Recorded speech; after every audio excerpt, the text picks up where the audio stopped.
Justify. Prove to be right or reasonable. Justification is at the heart of all legal and political argument. But at a time when argument itself is slave to appearances, it is time to bring back a culture of justification. Justify, a podcast on law and politics in India from the Vidhi Centre for Legal Policy, hosted by Arghya Sengupta. Welcome to another episode of Justify. As India prepares to go to the polls, this season is dedicated to examining issues of law and policy which shape our nation. Welcome to Justify. As India prepares to go to the polls, this season of Justify is dedicated to examining 11 issues of law and policy which, in our view, should affect how the youth vote. Today, we'll discuss the internet and its relevance to the youth, both how it's currently relevant and how it ought to perhaps be a little more relevant. The internet and the digital economy has been the new frontier. For India, it presents immense opportunities. The Prime Minister has spoken about it a number of times, including pointing to the need for India to become a $1 trillion digital economy. And with a substantial demographic dividend and increasing digital penetration, there are many reasons to be optimistic. But there are many reasons to be cautious as well. Any targeted scheme to enhance the size of the digital economy at the level of the subcontinent is guaranteed to be an extremely complicated task, beset by implementational challenges, problems of exclusion. We have seen many of this playing out with Aadhaar. We have seen many of this in several DBT schemes of the government. Has great promise, but also has several implementational difficulties. Given that the youth is likely to be the biggest beneficiary of the expansion of the digital economy, it is essential to look at this issue from their lens. A lot has been happening. The Digital Personal Data Protection Act has been passed. There is a possibility of a dedicated law on digital competition. The Broadcasting Regulation Bill has been tabled. The artificial intelligence has emerged, and now we are looking at various ways to regulate it, including an ill-advised advisory by MeitY requiring prior permission for artificial intelligence products, thankfully subsequently withdrawn. Today, to discuss all this and more, we have Aniruddh Nigam. Aniruddh was formerly a senior resident fellow at the Vidhi Centre for Legal Policy and working on law and technology issues, and currently he's pursuing a master's in public administration from Princeton University. Aniruddh, welcome back to Justify. Thank you, Arghya. It's a pleasure to be here and always a pleasure to speak to you. And thank you for doing it. What I think it must be the middle of the night in Princeton. So you were always a bit of a night bird.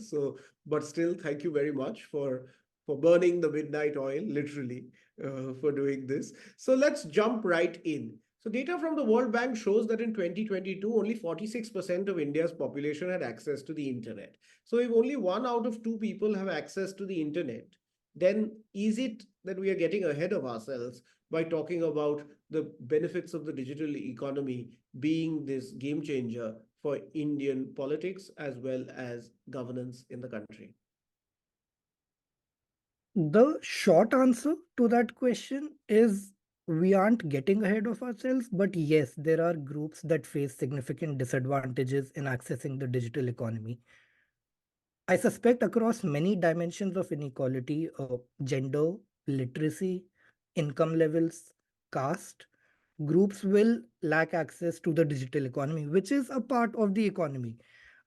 We also should put this number in perspective, I think, because we have gone from 12% in 2012 to 46 in 2022. So the signs are good. And even though some people think smartphone sales are stagnating, the number of internet connections has gone up consistently. And I suspect this will only go up as the economy grows in India. The long answer, I think the long answer is that some of this will show up in the data and some of this will not show up in the data that easily. But it's quite important to bookend all of this discussion also with the idea that these excluded groups are the ones for whom I think the digital economy holds the most promise. And I can dive into some examples of that. Why do you say that? Why do you say that? So take the example of giving women agency over their finances in India. This has been perhaps an intractable problem in development in India, given household dynamics and gender dynamics across the country. what the Jandhan Aadhaar mobile scheme, along with direct benefit transfers, promises is a pathway to breaking down this problem. If subsidies are directly transferred to women who have the digital literacy to know how to operate their payment services and know how to operate their identity authentication, and who have those devices and internet connection, I think something that has been a wicked problem for many, many years seems to finally have some sort of a solution through technology. But isn't this a bit of tech evangelism that we feel that patriarchy, which is an institution as old as humanity itself, will suddenly wither away, or even if not wither away, will suddenly be seriously challenged because now the woman has a mobile phone in her hand? Don't we think that we are perhaps a little bit too simplistic and unoptimistic, perhaps? I think this type of thinking can often devolve into less optimism. But I think if we are cautiously optimistic, I think we are treading on solid ground. I think technology has always reshaped society and societal norms. And I think different technologies across the ages, if we look at a 2 or 300 year time scale, have often caused very fundamental changes in how society is organized. I think smartphones, and the internet offer that promise. So I do think there is a lot of credence to the argument that giving people access to phones, to the internet, and the ability to use those services can change or reshape some of these dynamics. It won't upend the patriarchy, Of but course, of course. No, so the question that arises then is that, okay, suppose let's assume, as you have said, that uh, now it's one out of two, but very soon, every single person who is an adult and has access to the internet in some form or the other. Data is cheap, and so people don't think twice about using it. Let's assume this hypothetical scenario. Now, what are the behavioral changes that you think are then necessary to ensure that this person, let's say this person from a disadvantaged group, say woman, Dalit, or minority group living in some remote part of the country, what further changes now necessary for this person to be able to get the fruits of the digital economy now that they have access to so I think number one, a lot of this is facetious if we don't complement this with digital literacy efforts and outreach, so that the mobile is not just something on which you watch TikTok reels, but the mobile is a way to make payments, perhaps start your own business, perhaps access information about schemes, subsidies, remedies, etc. I think the second thing that necessarily needs to be done is we also need to develop use cases for people in these disadvantaged groups. So people can have phones and can know how to use the internet, but unless there is a use case that drives adoption and that drives those behaviors, we are looking at a degree of error in how this translates on the ground.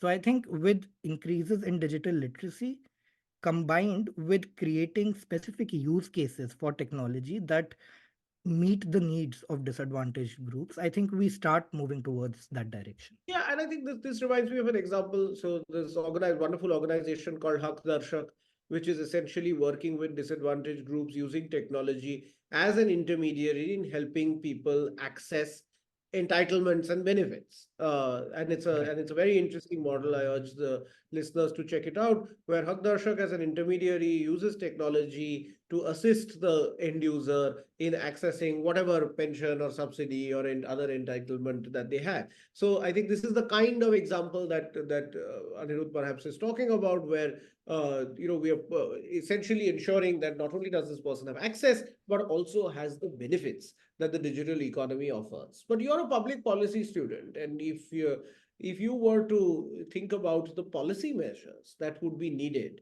to incentivize both the development of these use cases for the target group that we're talking about, uh, as well as to try and ensure that there is greater digital literacy. What are the kinds of policy moves that you think should become an integral part of political party manifestos in India? So I will look at perhaps three things. I think first, and this is outside of literacy and use cases, I think the most important thing for access is to increase incomes and bring down device and data prices. I think that is the biggest game changer for access that can exist. But coming more specifically to your question, I think in terms of policy measures to drive this, I think number one, DPI is an important lever. I think DPI being linked to a number of government services has created that use case for several people, perhaps lower down the income ladder. So people who need to access subsidies need to authenticate their Aadhaar, for which quite often they need to get a phone and quite often they need to get a smartphone. I think formal employment is a very big driver. I think it's fairly impossible today to be in formal employment without having WhatsApp to coordinate with a number of people. So I think as the formal economy grows in size, I suspect there will be use cases that emerge both from the private sector and the public sector. So the DPI and government service use cases, as well as the private sector that in the course of formal employment and as part of participation in the formal economy will create those use cases. So looking at policy measures, I would look at driving more and more people into formal systems of employment.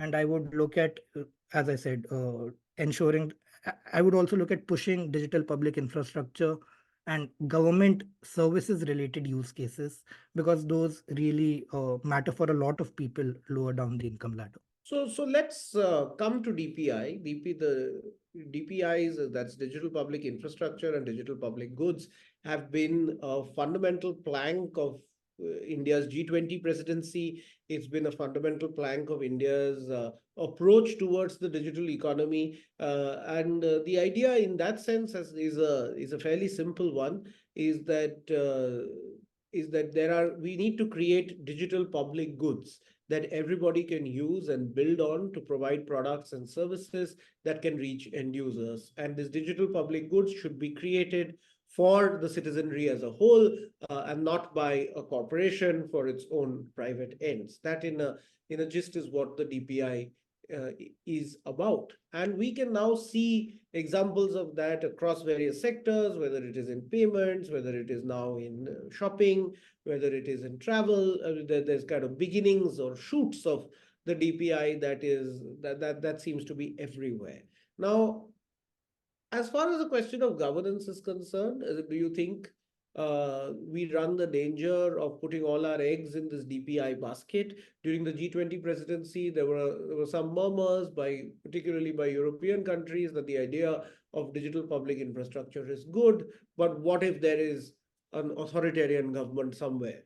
Then are we okay with that government creating these digital public goods where we don't know what exactly is happening to the data and where it's going? As far as DPI is concerned, you were bullish about the fact that this is the way in which we can get more access and equitable access. And I just want you to reflect a little bit on what the promise of DPI is and what the potential pitfalls that we need to guard against are.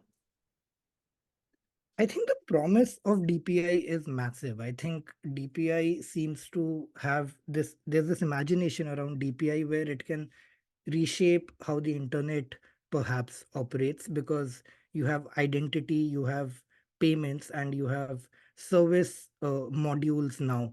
And all of this together can sort of create a new internet. And there are certainly some optimists and some utopian thinking around those ideals. And there is also on the ground a big push for DPIs in India. I think the G20 experience clearly reflected that.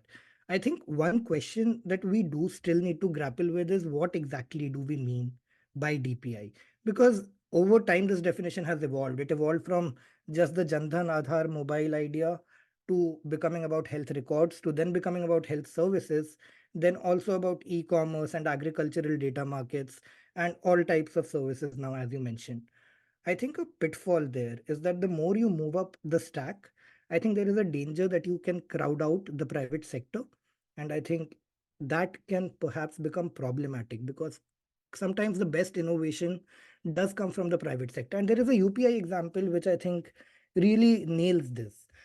If you look at voice boxes, which are so crucial to UPI adoption for small vendors, I think they're an innovation that was pioneered entirely by the private sector.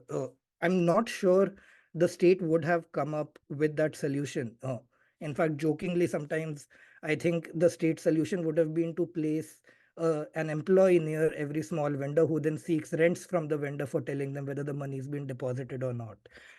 So I think with DPI, we have to be care. I think the question is not so much whether we are putting all our eggs in the DPI basket, but I think what this calls for is slightly greater discipline around the idea of DPI.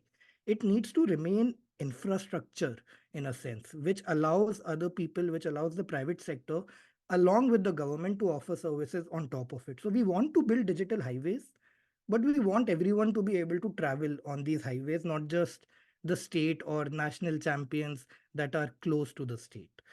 I, Yeah, no, I think that's a very good point. But don't you think then that the example that we have at this point of time in payments with UPI, not the voice box example, but the fact that the government has built this fundamental interoperable, the government means whatever, the NPCI has built this fundamental interoperable platform, which will allow and does allow several players providing payment services, whether it is a phone pay or a Paytm or a government run or an NPCI run Bheem as one of the players providing these services. So if you go up the up the stack is private innovation, but if you go at the bottom of the stack at the foundational platform level, there is a digital public infrastructure. So do you think that model is a replicable model? Is there anything that we need to be cautious of even in that payments model?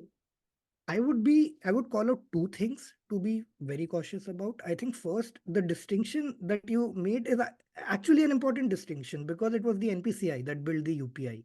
Uh, when you take this to other sectors, such as, for example, when you take this to health, now you're talking about ensuring coordination between many hospitals, many health service providers. The scale becomes much bigger than the 13 or 50 banks that eventually are a part of NPCI. So I think in terms of replicability, this is going to be a big challenge to get that type of coordination in different sectors, especially in sectors where a lot of the economy is still informal, is going to be fairly difficult. Banking, in that sense, is a beautiful example because it's been heavily regulated, very much a part of the formal economy, and doesn't have such a large number of players that some of these other sectors do. The second thing I would be cautious about is, and I think some of this is coming home to roost now, is that a lot of the success of UPI was built on the idea of zero merchant fees. So uh, That's right. which drove its adoption. But what it also has done today, perhaps, is it's really created a duopoly or maybe an oligopoly at the services layer because you cannot monetize the payments business now. So the only way to do the payments business is to monetize some affiliated business, such as lending or such as data, which is what Google does, or lending, which is what PhonePay and a bunch of the other pays did. So I think when you talk about this type of state-led development, there are often economic implications that play out in the long term. And I think with payments, we might see some of those implications start playing out about now. So those are two things I would be cautious about. And but if you were to unpack this a little bit further for the listeners, so could you tell us a little bit about NPCI's holding structure, and why you think it worked for banks, and why you think we can't think of a structure maybe similar to that, or kind of some derivative of that for a sector like health, which of course has much larger number of players, as in sure, I mean there are, you can count the number of banks as in whatever in a couple of minutes, but you obviously if you're looking at health providers is not even getting into the informal economy. But what strikes me is that maybe you can think of a structure, since it is a digital public good, you can think of a structure where the government as a representative of the people's has a greater say in that, in whatever the statutory equivalent of NPCI is for health. So could you just tell a little bit about the NPCI structure first, and how you think these structures might play out in other sectors? Right. So the NPCI is a is an initiative. It's a non-profit company, so it's a Section 8 company. The shareholders of this company are a number of banks in India, both private and public sector banks, and the Reserve Bank of India, which exercises a degree of oversight over the NPCI. You could think up a similar structure for health, where you have private entities that exercise a lot of influence in the space come together under the framework of a government regulator or a body that sets broad standards and enables this type of cooperation and coordination to build interoperability. The problem is the RBI has traditionally been a very strong regulator with high degrees of capacity. That perhaps cannot be said for regulators in many other sectors. Second, I think banking has been part of the central list. I think when you start talking about subjects that run into federal questions, such as health, you the first question is which government maintains oversight over this new entity? Is it the central government, the union government, or are we going to have to give state governments a degree of say in the standard setting? And then how does that play out? So I think it's a tough task when it comes to federal issues, and it's a tough task when it comes to areas where the regulator has not been strong or lacks capacity. Uh, I think there are examples of bodies that include state representatives, like the GST council seems to have done this in the case of taxation, but that's a big effort that took several years and is still improving if it is. I think we don't know if that type of effort is going to be easily replicable in a bunch of other sectors. It is, I think, but it is work that should be done and will take time, I think. Yeah, but let's come to the second aspect of what you said in terms of the monetization of these businesses. And of course, one way in which we have seen monetization work is that if the product is free, then we are the product. So essentially, our data is what is fueling this digital economy. And in that context, the government, of course, has recently passed the Digital Personal Data Protection Act. In full disclosure, in a very early version of this bill, Aniruddh and I had both worked on it, as in that, of course, as it has taken a slightly different form in the way in which it has ultimately come out. But the optics around it have been that the DPDP Act is both foundational as well as will allow for fostering greater innovation. But of course, the critics have said that this just increases compliance and a regulatory burden. At the end of the day, of course, what it's trying to do is trying to ensure that if you are the product and your data is being used, then it's being used responsibly in a manner in which you have either consented or which you can reasonably anticipate. So I wanted to get your sense on how the DPDP Act is going to affect or not affect the future trajectory of the digital economy in India. I think my best answer is that only time will tell. I think the process of the data protection law was a long process of negotiation between a bunch of different interests. And I think the private sector and the state were able to align their interests somewhere in the final product. The truth about how innovation friendly this law is will emerge only once it's administered.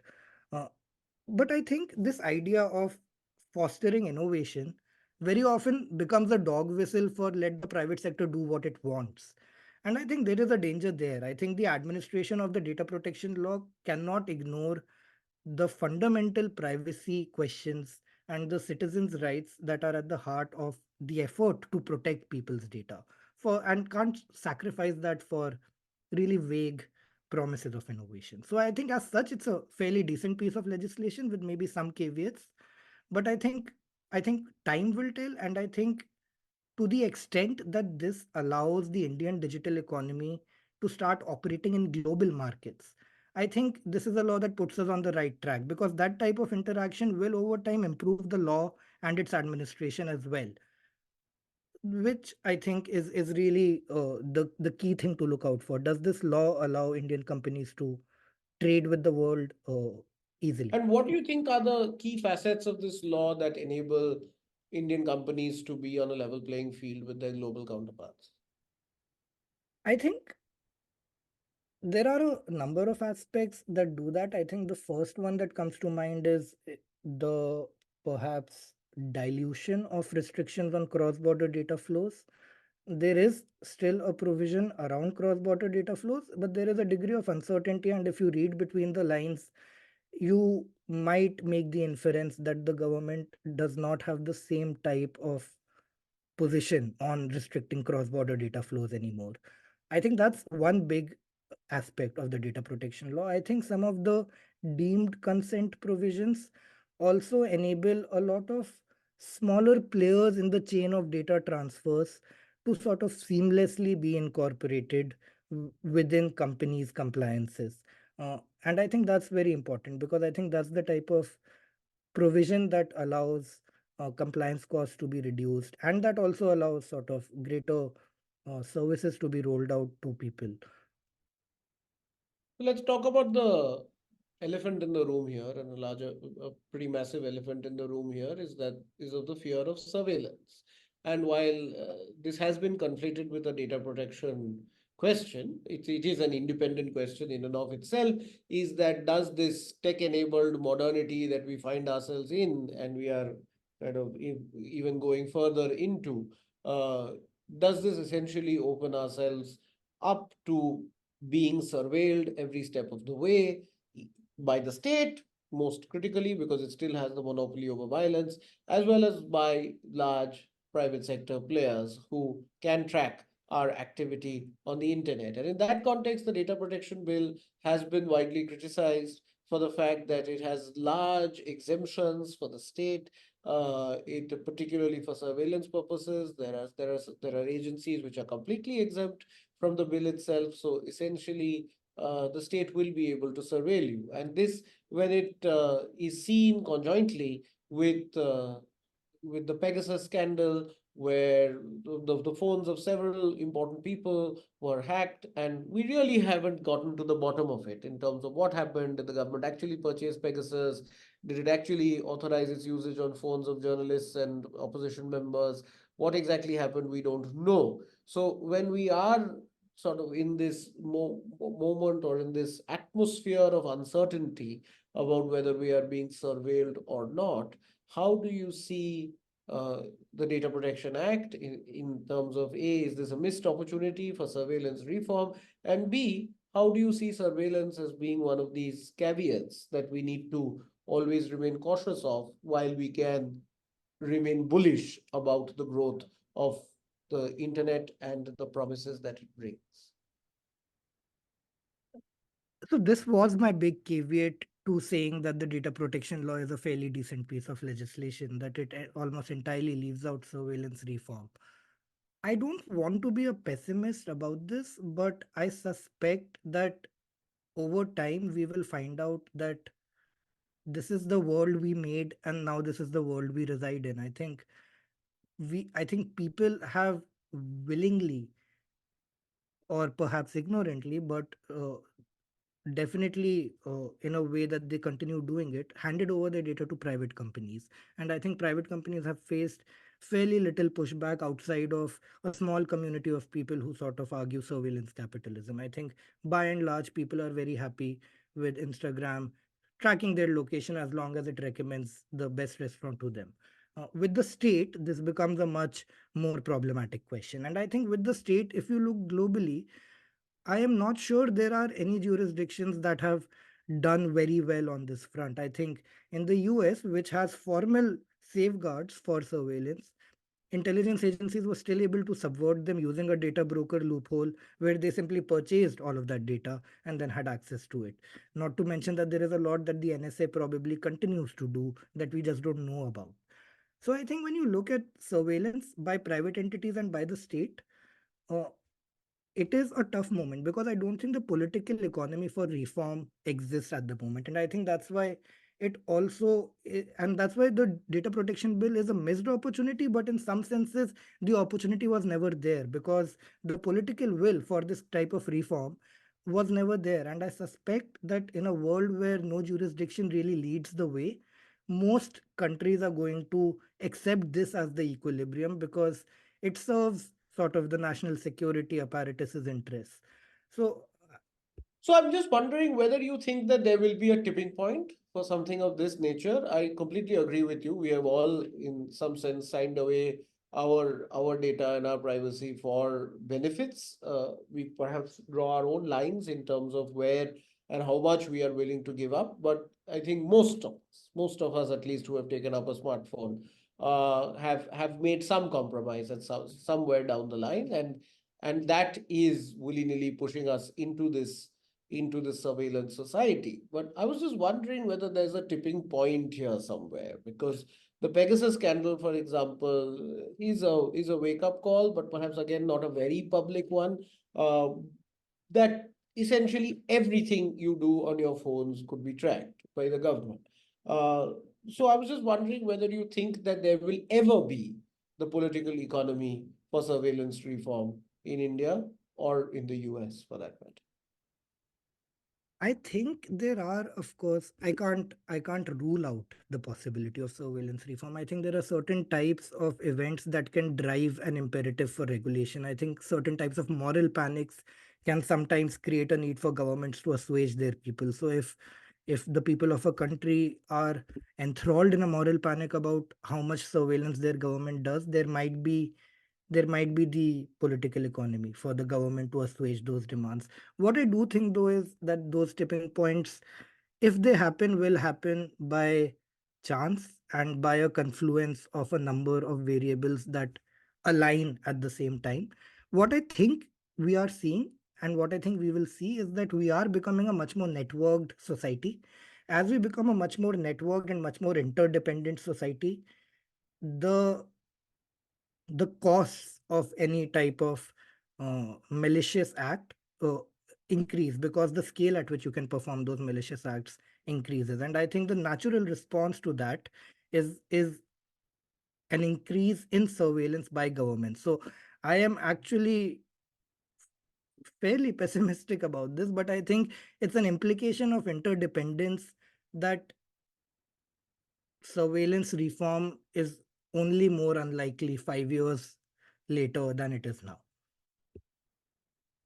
Yeah, I think that's a fair point, and of course, as in, I guess something that has pushed us towards the surveillance society is also 9/11, which gave led to a raft of legislation that gives wide and sweeping powers to the national security apparatus to collect data, and also ensure that there is very limited oversight over that collection. But whether there will be some kind of counter 9/11 at some point of time, which goes the other way in terms of regulation, we'll just have to wait and see. Uh, this actually brings me to the last area that I want to discuss, which is an area without which no discussion on the internet is complete today, which is artificial intelligence. And as you said, that we're perhaps looking at a different construct of the internet going forward. That is not going to be the way in which we think of the internet today in terms of websites that you visit on a world wide web, but perhaps it's going to be much closer to you. It's going to be everywhere, all pervasive. You're always on the internet. You don't have to log into the internet, and we have these various visions, whether you call it metaverse or you call it something else. There are various visions of how the the digital world is essentially going to fundamentally change, and that change is going to be made possible by artificial intelligence of various kinds, as I said. So I want you to reflect a little bit on how you think artificial intelligence and products that are based on artificial intelligence, A, will shape the future of the internet, and B, will shape our daily lives as citizens. I think artificial intelligence is the hot button topic right now, and we could keep talking for another hour about all of the ways in which AI and the developments in AI over the last 4 years may impact us, may impact society. And I think many of the issues that are talked about, like bias, like copyright, like job losses, I think all of those apply to the Indian context as well. To your question about first how it will change the internet, I think AI will democratize the production of a lot of content and a lot of internet products. So I think people being able to code using AI assistants will be able to create websites and services. And this, in some sense, lowers the barrier of entry for becoming a seller in the digital economy in a way.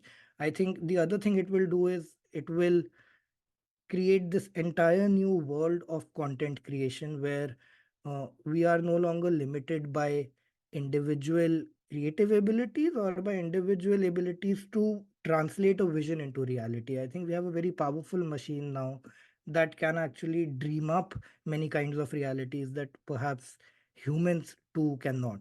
So I think there are a lot of changes that will happen to the internet because of AI and because of the way in which it makes producing content and producing digital services and products easier.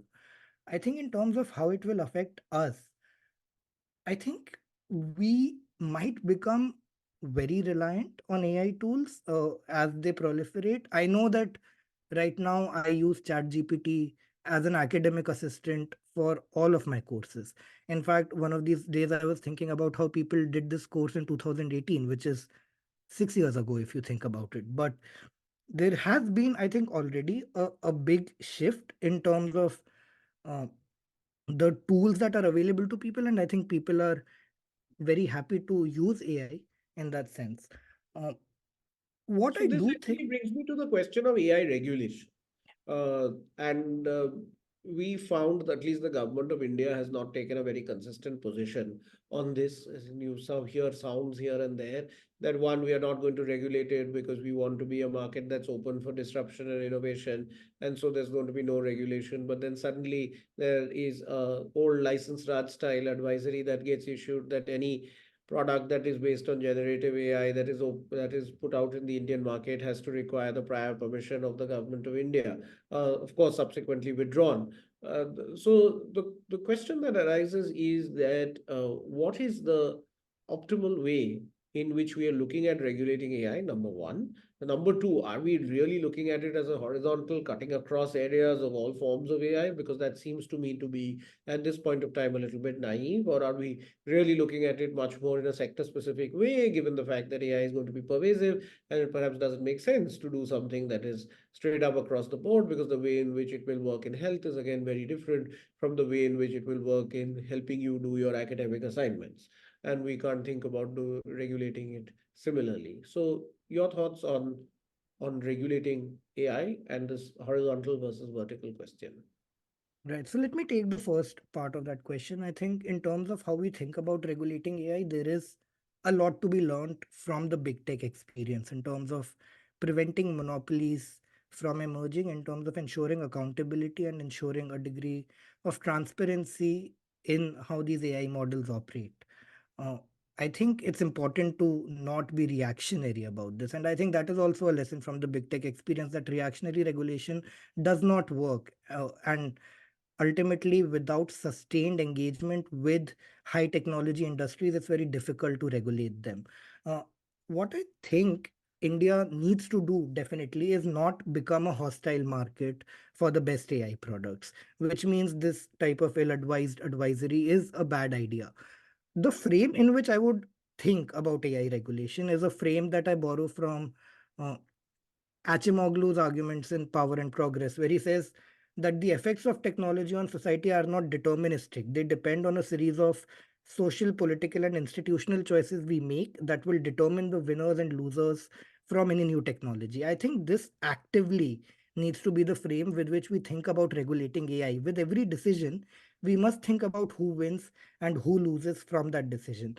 And I suspect that really, given the nascent state of this technology, this is not the time to be very heavy handed with regulation. I suspect it's time to actually steward AI into a direction where it is productive and where it creates more winners than losers. On the second part of your question about this horizontal versus sector specific regulation, I think horizontal regulation of AI is going to be incredibly difficult, if not impossible, or if not counterproductive. I think regulating training data and regulating inputs is a difficult path to go down, especially when we don't know whether that will actually guarantee the types of outcomes we want in AI outputs.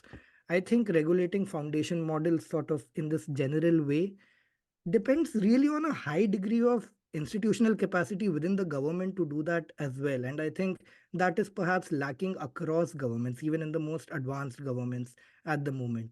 So, to my mind, the preferred approach would be to remain sector specific, to regulate outputs instead of inputs, and to perhaps adopt a sort of audit and report framework where you can incrementally understand how these AI models function and what types of changes will lead to which kinds of outcomes. I think a lot of that knowledge is essentially shrouded in a cloud of mystique right now. And I think going ahead and making regulations for this technology when we don't even know how those regulations will affect the technology is perhaps premature and foolhardy. So I would Let suggest me a take hands a off. so let me take a practical example, and we'll have to end it after that. So I was looking at this ongoing class action lawsuit in the US against RealPage, which you may have heard of, which is an AI-based service that connects and negotiates rental agreements between homeowners and potential tenants. And negotiating rental prices is entirely delegated to the algorithm. The algorithm does this without any human interface. And RealPage has been alleged in this class action lawsuit to have facilitated collusion between persons. So the prices quoted by RealPage to tenants were indeed inflated, though there hasn't been any evidence of direct communication between property owners using RealPage. It seems to have been something that the algorithm did. So this is technically tacit collusion, if you were to see it in competition terms, but is not a violation of the US Sherman Act. So questions of antitrust accountability for anti-competitive conduct by fully autonomous AI systems have now come to the fore. So if we are to deal with a question like this of an AI system that is essentially uh, violating some law, which by or engaging in some practice, it could get much worse with questions of discrimination and so on. I'm not getting into that. But do you think that even in this sort of situation, we do wait and watch, or do we think about some forms of ex ante regulation, some basic safeguards that all algorithms or developers of algorithms have to follow? So let me give you my general view and an example which I think really sets out the approach that might work. My general view is that a minimum level of ex ante principles or safeguards can, of course, be legislated. But whether they are actually implemented and incorporated within these models is something that will depend on being able to see behind the veil and be able to have access to uh, how these models are operating. And I think that is something that remains difficult to do. So, principle based regulation sometimes only goes so far, and big tech's lawyers are fairly good at developing documentation that seems to comply with all of the requirements of principle based regulation. I think ex ante regulation within competition law is a somewhat different question, and I think there it makes a lot of sense because it's very difficult to turn the clock back once platforms become monopolies given how platform economics operates. Let me take a specific example to talk about these practical types of questions, and I think uh, I think this will actually address sort of like even the deeper questions about discrimination. So, Facebook's ad delivery algorithm was alleged by many to be biased in terms of it showed some houses disproportionately more to white people than to black people, even though the person who was targeting an audience said, I want this ad to be shown to 50% a white audience and 50% a black audience. Now, somewhere within the algorithm, there is a skew. It is very difficult to legislate that skew away.